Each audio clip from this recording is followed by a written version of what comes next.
Agad na kumalat sa social media ang video ng BINI member na si Maloy matapos matanggalan ng buhok sa day 1 ng concert nila na BINI Signals World Tour.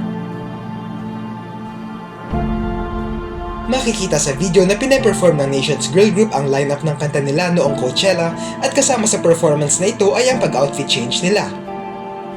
Sa kalagitnaan ng pagtanggal nila ng damit ay mapapansing nasama ang hair extensions ni Maloy.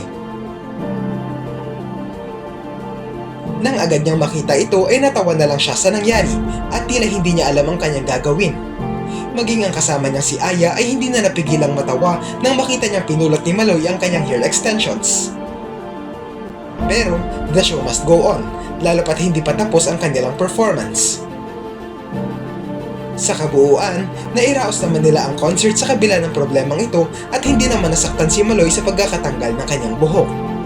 Panoorin ang video.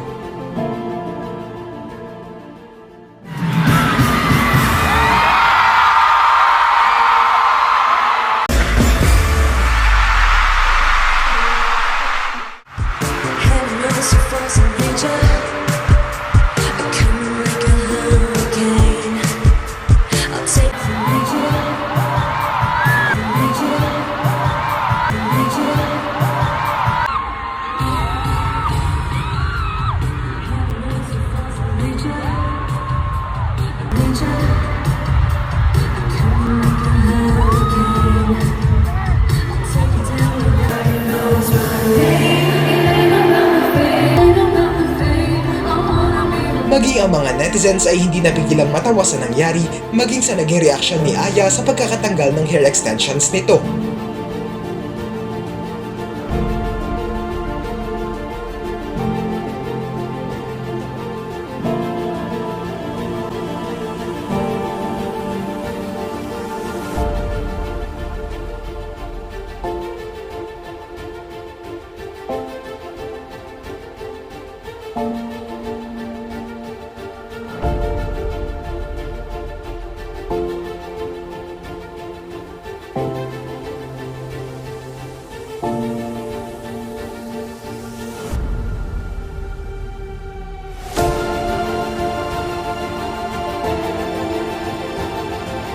Ano ang masasabi nyo rito?